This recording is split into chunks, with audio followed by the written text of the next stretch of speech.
బుట్టా రేణుకని ఉద్దేశించి జగన్మోహన్ రెడ్డి గారు కొన్ని కీలకమైనటువంటి వ్యాఖ్యలు చేశారు. బుట్టా రేణుక ఆర్థికంగా అంత బలంగా ఉన్నటువంటి నాయకురాలు కాదు అంటూ కూడా జగన్మోహన్ రెడ్డి బుట్టా రేణుక గురించి కొన్ని వ్యాఖ్యలు చేసినటువంటి నేపథ్యంలో బుట్టా కన్వెన్షన్, అలాగే మెరిడియన్ స్కూల్, కొన్ని రియల్ ఎస్టేట్ కంపెనీలు, కొన్ని కార్ డీలర్షిప్లు, ఇవన్నీ ఉన్నటువంటి బుట్టా రేణుక పేదింటమ్మాయ, ఆర్థికంగా బలంగా లేనటువంటి నాయకురాలా అంటూ కూడా నెటిజన్లు జగన్మోహన్ రెడ్డిని ప్రశ్నిస్తున్నటువంటి నేపథ్యంలో ఈ అంశానికి సంబంధించి మనతో మాట్లాడేందుకు ప్రముఖ సీనియర్ జర్నలిస్ట్ దుర్గాకుమార్ గారు మనతో ఉన్నారు. సార్తో మాట్లాడదాం. సార్ నమస్తే. సార్ నమస్కారం. కృష్ణ గారు, వీక్షకులు కూడా నమస్కారం. సార్, ఎన్నికల ప్రచారంలో భాగంగా జగన్మోహన్ రెడ్డి గారు బుట్టా రేణుకను ఉద్దేశించి బుట్టా రేణుక ఆర్థికంగా అంత బలంగా ఉన్నటువంటి నాయకురాలు కాదు అంటూ కూడా కొన్ని ఆసక్తికరమైనటువంటి కమెంట్స్ చేశారు. ఇప్పుడు ఆయన కమెంట్స్ని నెటిజన్లు ప్రశ్నిస్తూ ఉన్నారు. బుట్టా గార్డెన్స్ ఉన్నాయి, అలాగే రియల్ ఎస్టేట్ కంపెనీలు ఉన్నాయి, ఎన్నో కంపెనీలకి ఓనర్ అయినటువంటి బుట్టా రేణుక గారు ఆర్థికంగా బలంగా లేరా అంటూ ప్రశ్నిస్తూ ఉన్నారు. దీని మీద మీ స్పందన ఏంటి సార్? అవునండి, ఆయన ఒక ఎన్నికల సభలో మాట్లాడుతూ ఆర్థికంగా కూడా పాపం ఆమె అంతంత మాత్రంగానే ఉందని అన్నాడు. నిజమే అయ్యి ఉండొచ్చు. ఎందుకంటే ఇప్పుడు జగన్మోహన్ రెడ్డి గారి పరిస్థితిని బట్టి అయితే మనం ఒక మాట చెప్తాను నేను. ఒకసారి పిల్లలకి వ్యాస రచన పోటీలు ఇస్తారు కదండి. ఒక బీదవాడి గురించి రాయమన్నారంట. రాయమంటే ఒక బాగా ధనవంతుడైన, ఇప్పుడు జగన్మోహన్ రెడ్డి గారు లాంటి స్టూడెంట్, వాళ్ళ తండ్రి అప్పటికే చీఫ్ మినిస్టర్గా ఉన్నాడు, కొన్ని వేల లక్షల కోట్లు ఉన్న ఆగర్భ శ్రీమంతుడు. ముందు లేకపోవచ్చు, జగన్మోహన్ రెడ్డి గారు వాళ్ళ తండ్రి చీఫ్ మినిస్టర్ అయిన తర్వాత చాలా ధనవంతుడి కింద లెక్క కదా. ఆయన స్టూడెంట్ అనుకోండి, పేదవాడు, చాలా డబ్బులు ఉండవు, నిరుపేద అతనికి డ్రైవర్ కూడా ఇంకా పేద వ్యక్తిగా ఉంటాడు అని రాశాడంట. అంటే అతను ఊహ అట్లా.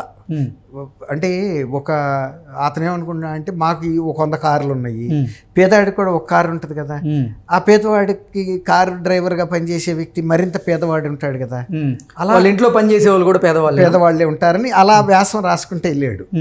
అట్లా ఉంది ఇప్పుడు ఇది. ఇప్పుడు ఆయనకి లక్షల కోట్లు ఉన్నాయి కాబట్టి ఆయన దృష్టిలో ఈమె బేదరాలని ఆయన అనుకోవచ్చు. కానీ దేశంలో ఉన్న ఒక స్థాయి వ్యక్తుల్లో చూస్తే ఆమెకి కొన్ని వేల కోట్ల రూపాయల ఆస్తులు ఉన్నాయి. వేల కోట్ల రూపాయల ఆస్తులు ఉన్న వాళ్ళు కూడా ఆర్థికంగా అంతంత మాత్రమే అనుకుంటే ఇవాళ ఆంధ్రప్రదేశ్లో ఉన్న 5 కోట్ల ప్రజల ఆర్థిక పరిస్థితి ఏమిటి? మీ పరిస్థితి ఏంటి, నా పరిస్థితి ఏంటి?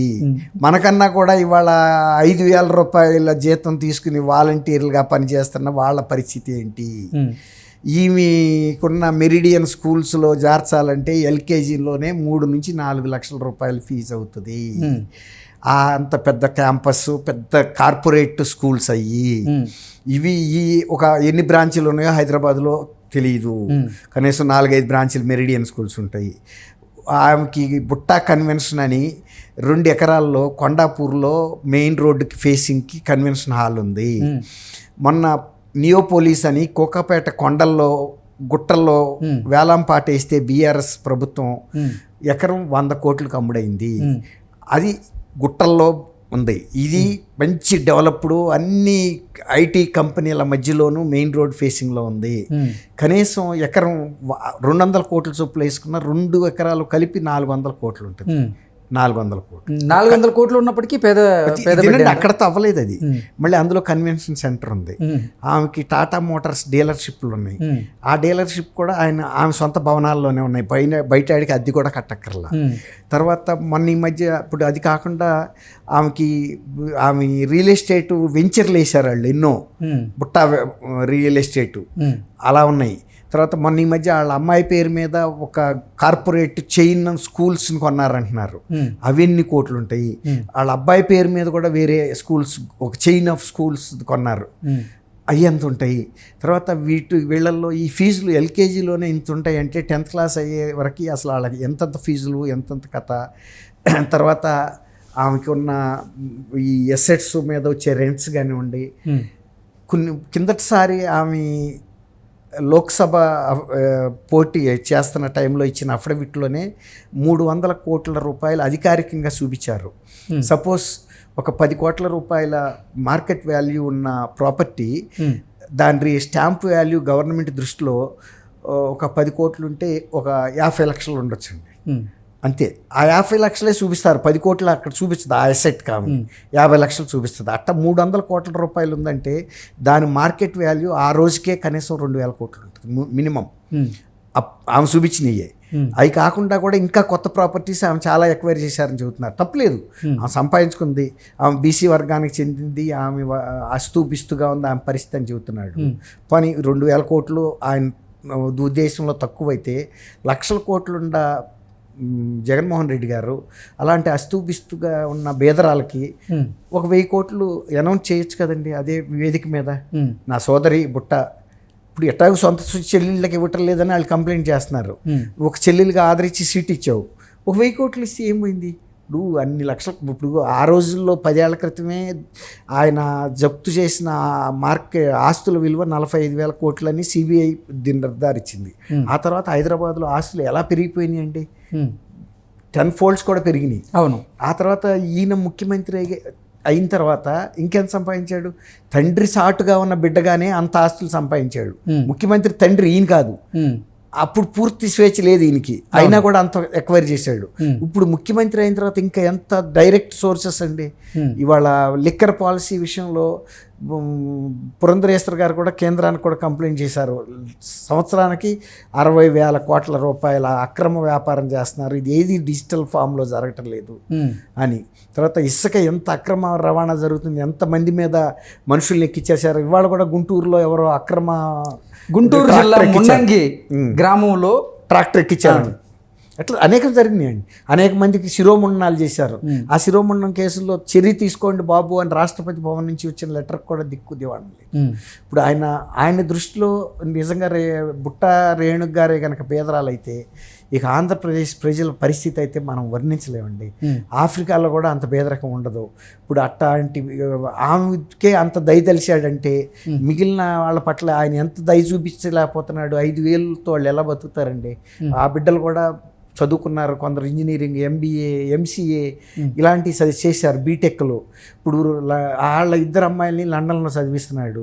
వాళ్ళని కూడా తీసుకొచ్చి వాళ్ళ సోషల్ మీడియాలో అందరూ ప్రశ్నిస్తున్నారు, ప్రతిపక్షాలు వాళ్ళు ప్రశ్నిస్తున్నారు. నీ బిడ్డలకు ఒక తీరు, నేను మీ బిడ్డని, నేను నీ బిడ్డని అంటున్నావు ప్రజలతో. నీ బిడ్డ అయితే నీ బిడ్డను కూడా తీసుకొచ్చి వాళ్ళ బిడ్డలతో పాటు 5,000కి వాలంటీర్గా చేర్పించమని అడుగుతున్నారు కదా. వాళ్ళు ఎవరన్నా సమాధానం చెప్పగలిగిన పరిస్థితి ఉందా? నీ బిడ్డలకు ఒక రోజు కూడా ఆ 5,000 చాలవు, అక్కడ ఒక భోజనానికి కూడా చాలవు లండన్లో, ఒక పూట భోజనానికి. నీ బిడ్డలేమో అంత లగ్జరీ. అప్పుడు అడిగాడు, మీ బిడ్డలు ఇంగ్లీష్ మీడియంలో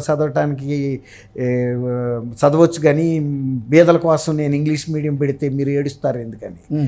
టీడీపీ వాళ్ళు కూడా మీడియం పెట్టారు, ఫోర్స్ చేసి పెట్టొద్దు అంటున్నారు. కొంతమంది పిల్లలకి ఇంగ్లీష్ మీడియం పెడితే ఇంటి దగ్గర కూడా సపోర్ట్ ఉండాలి, ఉంటేనే వాళ్ళు చదవగలుగుతారు. వాళ్ళకి ఫోబియా ఉంటుంది మొదటి నుంచి, తెలుగు మీడియంలో చదివి ఒకసారి ఇంగ్లీష్ మీడియంలో రావాలంటే. అట్లా కాకుండా నువ్వు ఎల్కేజీ నుంచి పెట్టుకున్నప్పుడు పెట్టు, మధ్యలో వాళ్ళని చేర్చితే తర్వాత నీ ఇంట్లో అంటే మీరంతా ఇంగ్లీష్ మాట్లాడుకుంటారు. మీరు బాగా మొదటి నుంచి ఫారిన్లో తిరిగిన వాళ్ళు, పెద్ద పెద్ద కుటుంబాల్లో. ఇప్పుడు ఒక వాచ్మ్యాన్ కుటుంబంలో ఇంగ్లీష్ మీడియం పెడితే పిల్లని వాళ్ళు ఎట్లా సపోర్ట్ చేసుకోగలుగుతారు? ఆ పిల్లకు కూడా ఒక ఫోబియా ఏర్పడి ఇన్ఫీరియారిటీ కాంప్లెక్స్లోకి వెళ్తుంది. కాబట్టి ముందు అసలు సొంత మాతృభాషలో నేర్పిస్తే ఆ తర్వాత ఇప్పుడు పివి నరసింహారావు గారు కానీ, ఆజాద్ గారు కానీ, వాజ్పేయి గారు కానీ వీళ్ళంతా తెలుగు వాళ్ళ మాతృభాషల్లో నేర్చుకుని ప్రైమ్ మినిస్టర్లు రాకెళ్ళారు, ప్రెసిడెంట్ ఆఫ్ ఇండియా రాకెళ్ళారు, ఐక్యరాజ్య సమితిలో కూడా పదవులు నిర్వహించారు. అదేం బాధ లేదు. అట్ట ప్రశ్నించావు కదా, మరి వాళ్ళు నీ పిల్లల్ని తీసుకొచ్చి వాళ్ళు ఎందుకు ఇక్కడ పెట్టట్లేదని అడుగుతుంటే సమాధానం చెప్పలేకపోతున్నాడు కదా. ఇప్పుడు నీ సొంత చెల్లెళ్ళకి కూడా నువ్వు ఆస్తి ఇవ్వలేదు, పని ఒక నా బీసీ అంటున్నావు కదా, నీ బీసీ బుట్ట రేణుక, నీ సోదరి అంతంత మాత్రంగా ఉంది ఆర్థిక పరిస్థితి. ఇంత బాగా బీసిపోయి నీకు ఎన్ని కోట్లు గవర్నమెంట్లో జప్తులో ఉన్నప్పుడు 1,000 కోట్లు ఆ అనౌన్స్మెంట్ ఇస్తే పోయేదే ఉందండి. నిజంగా ఆయన దాతృత్వం తెలుస్తుంది కదా. చారిటీ స్టార్ట్స్ ఫ్రమ్ హోమ్ అని నువ్వు ఆమెకి ఒట్టి మాటలు పచ్చి మంచినీళ్ళలాగా సానుభూతి చూపిస్తే ఏం లాభం? 1,000 కోట్లు నా సోదరి అస్తూ బిస్తూ అంతంత మాత్రంగా ఉంది, 1,000 కోట్లు ఇచ్చేస్తే అది పద్ధతి. ఎప్పుడైనా. అంతేగాని ఒట్టి మాటలతో ఏం సానుభూతితో చేసిన పని జరుగుతుంది కృష్ణ గారు. Okay okay sir, thank you so much. Thank you Krishna గారు, మన వీక్షకులకు కూడా.